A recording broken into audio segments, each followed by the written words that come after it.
Bonjour, je me trouve à Perpignan Centre pour faire une petite vidéo concernant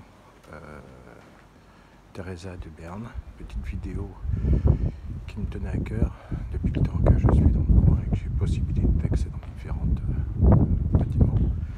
Voilà, c'est ici qu'elle habitait, Teresa de Berne, en 1661. Et cette petite goulue avait deux prétendants, Emmanuel de Sionis et un moine. Elle était très attachée envers les deux, et le moine s'appelait Don Ramon de Montfort. Il était complètement défroqué, et donc là nous arrivons au 9. Le moine était défroqué, il adorait Teresa.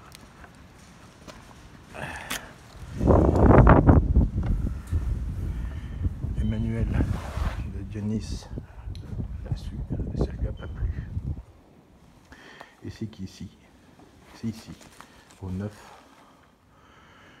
que quelques jours plus tard, après dénonciation, malversation, apparemment politique ou pas, on aurait retrouvé son corps poignardé de 37 coups de couteau et le crâne défoncé à coups de marteau.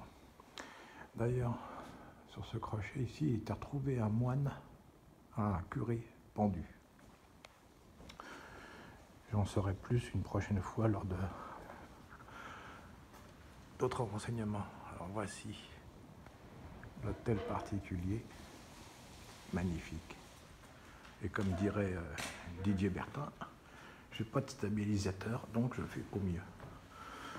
Voici l'escalier monumental. Donc si je fais ça, c'est pour vous expliquer un petit truc. C'est que, quel que soit l'endroit où je me trouve dans cet hôtel, si je me trouve en haut, j'ai l'impression qu'une personne sur ce palier-là m'observe. J'ai toujours l'impression d'être surveillé ici.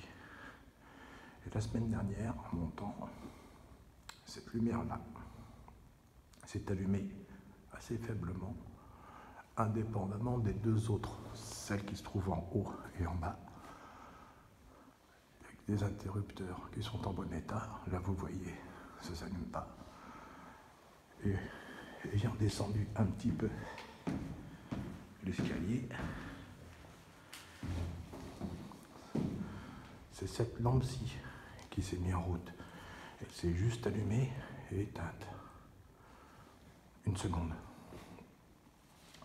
Alors, quand on connaît l'histoire de cet hôtel particulier, bon, c'est pas... ça fout un petit peu la chair de poule. Mais bon, je tenais à vous le faire savoir. Et les habitants de l'hôtel particulier au niveau du 7 ont pendant très longtemps eu des brouilles chez eux. Les parents des nouveaux propriétaires étaient persécutés par un fantôme qui faisait des bruits métalliques et tout, à tel point qu'ils en ont parlé à l'indépendant. Et Corinne Saboureau, la journaliste, a fait une petite enquête. Et pour vous prouver mes dires, c'est même paru dans l'Indépendant. Alors, ces bruits ont duré longtemps, très longtemps, des décennies. Les gens se foutaient des personnes habitant dedans. Ils mettaient des petits bonhommes, des petits fantômes en chocolat dans les boîtes aux lettres. Ils les traitaient de fous, de trucs comme ça, jusqu'à ce qu'un prêtre exorciste d'Argelès-sur-Mer vienne exorciser la maison. Voilà, et depuis quelque temps, le calme est revenu sur cette demeure. Voilà. Donc je voulais partager cette petite vidéo, cette petite histoire d'un lieu où je suis très attaché parce que magnifique. Je vais allumer là pour que vous voyez le plafond.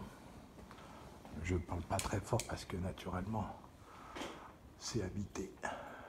Voilà.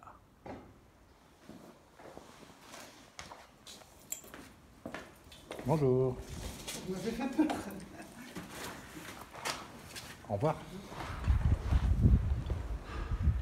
Et vous voyez, il y a du monde qui arrive. Bon, bah, vous me direz ce que vous pensez de cette vidéo. Merci.